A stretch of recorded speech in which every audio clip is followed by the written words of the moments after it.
안녕하세요. 보험금 팔례방입니다. 우울증, 불면증, 공황장애 병력자가 음주 후 헬륨가스 흡입에 의한 질식사, 업무상 재해로 인정받았고 주요 우울장애 및 유리하게 감정되었다면 자살사망보험금은 부책인지 여부에 대하여 서울중앙지법 2021 가단 5306-426호 토대로 명확히 살펴보도록 하겠습니다. 기초사실: 망인은 2018년 6월 25일경 성남시 콜센터 상담사로 입사하여 근무하다가 2019년 12월 29일 13시 30분경 성남시 소재 본인 주택에서 얼굴에 비닐을 덮어쓰고 안방 문 위에 놓아둔 헬륨가스통의 호스를 비닐 안으로 연결한 뒤 침대 위에 누운 채 사망한 상태로 발견되었습니다. 부검 결과 사인은 헬륨가스 흡입에 의한 산소 결핍성 질식사로 밝혀졌으며 타살 및 범죄 혐의점은 발견되지 않았습니다. 한편 망인의 유족들은 2021년 1월경 망인의 사망이 단순 자살이 아니라 직장 내 괴롭힘에 의한 산업재해라는 이유로 근로복지공단 성남지사에 유족급여 및 장의비를 청구하였고, 근로복지공단 성남지사는 2021년 6월 10일 망인의 사망이 산재법상 업무상 재해에 해당한다고 보아 유족급여 및 장의비를 지급하기로 결정하였습니다. 재판부의 판단: 불리한 사실 등 망인이 자살 이틀 전인 2019년 12월 27일 헬륨가스통 대여업체에 헬륨가스통 대여를 문의하고 같은 달 28일 헬륨가스통을 배달받은 다음 같은 달 29일 이를 이용하여 본인의 방에서 자살한 사실은 인정됩니다. 그러나 망인은 성남시 콜센터에 근무하면서 업무배제, 징계위원회 회부, 해고 처분 등으로 극심한 업무 스트레스와 정신적 고통을 겪었고, 그로 인해 상당 시간 앓고 있던 우울증이 악화되어 정신적 억제력 및 현실 판단 능력이 현저히 저하된 상태에서 자살 행위에 나아간 것으로 보이므로 망인이 자유로운 의사결정을 할 수 없는 상태에서 자살한 것으로 판단됩니다. 상세한 이유는 다음과 같습니다. 유리한 사실 등 망인은 성남시 콜센터에 근무하기 전부터 공황장애, 환청, 수면장애 등으로 정신과 치료를 받았고, 최초 이 병원에 내원할 당시 주치의가 입원을 권유하기도 하였는 바 그 증세가 중했던 것으로 보입니다. 망인이 사망 전 약 10년간 정신과 진료를 받은 내역은 아래와 같습니다.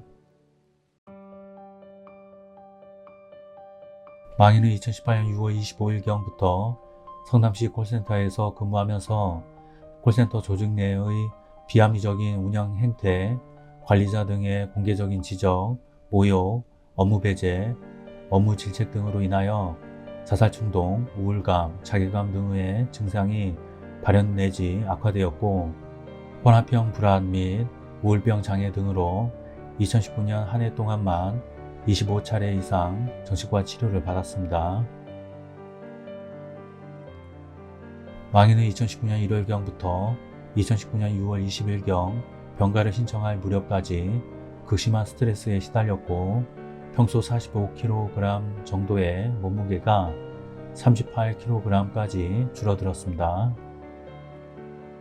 평소에 내성적이었던 망인이 2019년 6월 20일경 사무실에서 자료 들고 다니면서 소리를 치는 등 이상 행동을 보인 것도 업무상 스트레스에 따른 정신질환 악화에 기인한 것으로 보입니다. 이후 망인은 약 4개월간의 휴직기간 동안 숙면을 취하고 우울 및 불안, 자살 충동이 완화되는 등 상태가 호전되었으나 2019년 10월 2일경 복직계를 제출할 무렵부터 다시 망인의 증상이 악화되었습니다. 망인의 입사 시기 및 정신과 진료 시기, 횟수, 빈도, 진료 내용 등에 비추어 보면 망인의 우울증 등 정신질환의 발현 정도는 망인의 업무상 스트레스와 상당히 밀접한 관련이 있었던 것으로 보입니다.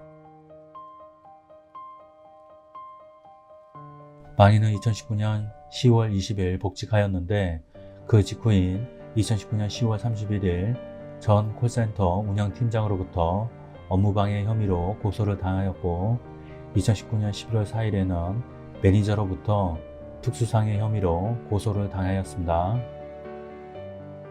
또한 망인은 2019년 11월 20일 징계위원회에서 해고 의결이 되었고 망인의 재심 청구에 따른 2019년 12월 16일 2차 징계위원회에서도 해고 의결이 이루어졌으며 2019년 12월 26일 해고 처분 결정이 확정되었습니다. 약 2개월 남짓 기간 동안 연달아 발생한 일련의 사건들은 정신질환을 앓고 있던 망인에게 견딜 수 없는 정신적 압박을 가하였고 이로 인하여 망인의 정신질환도 급격히 악화되었을 것으로 추산됩니다. 망인은 자살 3일 전인 2019년 12월 26일 정신과 진료에서 괜찮겠다라고 예상했던 게 힘들다. 어느 정도 예상은 했는데 실제로 부닥치고 나니 그 예상을 훨씬 뛰어넘더라. 수면, 잠을 잘 못 자고 있는데 요즘에는 지난번에 징계위원회에 갔을 때에 그런 일들이 있고 나서 그러니까 처음보다도 집중력이 떨어지고 말도 논리적으로 하는 것도 힘들어지고 그동안에는 스트레스를 너무 많이 받아서 아침마다 토하고 그랬는데 통증이 더 심해지고 그러다 심장이 두근거리는 게 심하다. 불안감도 더 심해진 것 같다라고 진술하였습니다. 망인의 자살 당시 망인의 옆에는 망인이 마신 것으로 보이는 캔 맥주 6개와 소주 1병이 놓여 있었습니다. 평소 술을 마시지 않던 망인이 자살 당시 과도하게 술을 마신 것으로 보이고 망인은 자살과 관련하여 유서를 남기지 않았습니다.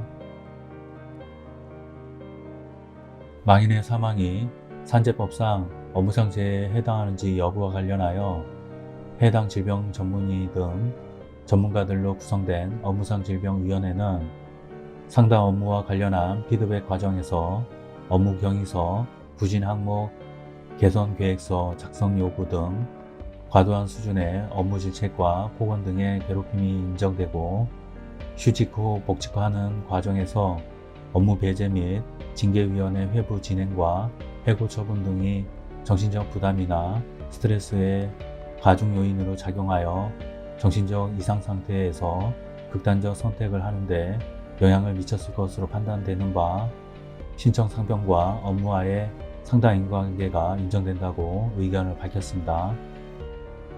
근로복지공단 성남지사는 위 위원회의 심의 결과 등을 근거로 2021년 6월 10일 망인의 사망이 산재법상 업무상 재해에 해당한다고 보아 유족급여 및 장의비를 지급하기로 결정하였습니다. 산업재해 보상보험 법령의 고의에 의한 사망 중 예외적으로 업무상 재해로 인정되는 정신적 이상 상태에서의 자해 행위는 보험계약상 자살 면책 조항의 예외 사유로 인정되는 정신질환 등으로 자유로운 의사결정을 할 수 없는 상태와 거의 일치합니다. 망인의 사후에 망인의 진료기록을 감정한 정신건강의학과 전문의 I는 아래와 같은 의견을 밝혔습니다.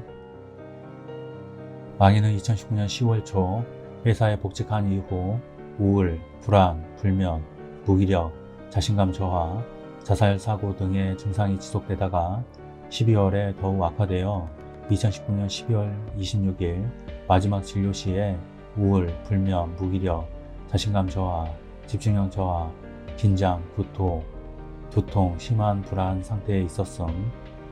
그간의 경과와 상태를 보아 진단명은 주요 우울장애로 사료됨. 사망 현장 상황으로 미루어 보아 망인은 사망 전에 과음을 한 것으로 추정됨. 망인의 경우 악화된 우울증 상태에서 음주는 약물 부작용 증가, 판단, 사고력 및 집중력 저하, 조화로운 운동장애, 졸린 상태 등의 문제가 초래될 수 있으며 충동 조절력이 약화되고 충동적으로 자살을 할 수 있음. 망인은 자살 수행 당시 우울증이 심화되고 자살 생각이 모두되고 음주로 인하여 충동 조절력이 저하됐으며 이러한 정신병적 상태의 현실 판단력이 결여된 상태에서 오로지 자신의 생명을 끊을 생각만을 하고 이를 목적으로 의도적으로 장소, 도구, 방법 등을 선택하여 여러 복합적인 과정을 거쳐서 자살을 수행한 것으로 사료됨. 망인이 자살 이틀 전부터 자살 도구 및 방법을 선택하고 자살을 준비하였기는 하나 앞서 본 망인의 우울증 발병 시기, 그 진행 경과와 정도, 자살할 즈음에 망인의 처한 상황, 망인의 유대관계 등 재반 사정에 비추어 보면 망인은 자살할 무렵부터 이미 정상적인 판단력 및 억제력이 결여된 상태에서 자살에 대한 맹목적인 통제불능의 충동과 생각에 사로잡혔던 것으로 보이므로 망인의 자살 방법이 계획적이었다는 사정만을 가지고 망인이 정상적인 심리 상태에서 자살에 이르렀다고 단언할 수 없습니다. 한편 고의로 인한 보험사고를 보험료 지급 사유에서 제외하는 이유는 피보험자가 고의로 보험사고를 일으킨 것이 보험계약상의 신의성실의 원칙에 반하고 그러한 경우에도 보험금이 지급된다고 한다면 보험계약이 보험금 지급 취득 등 부당한 목적에 이용될 가능성이 있기 때문인데 이 사건의 경우 망인이 이 사건 특약 등 보험계약을 의식하고 부당한 목적으로 자살한 것으로 볼 만한 증거도 없습니다.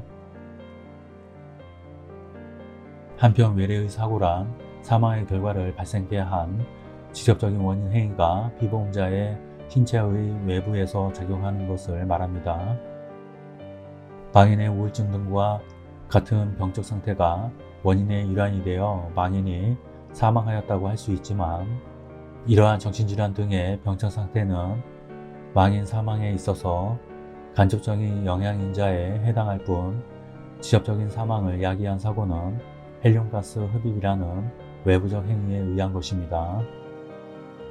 이와 같이 망인이 자유로운 의사결정을 할 수 없는 상태에서 사망의 결과를 발생케 하였고 사망의 결과를 발생케 한 직접적인 원인 행위가 외래의 요인에 의한 것으로 볼 수 있는 이상 망인의 사망사고는 피보험자의 고의에 의하지 않은 우발적인 사고로서 재해에 해당하며 면책사유인 피보험자가 고의로 자신을 해친 경우에 해당하지 않습니다.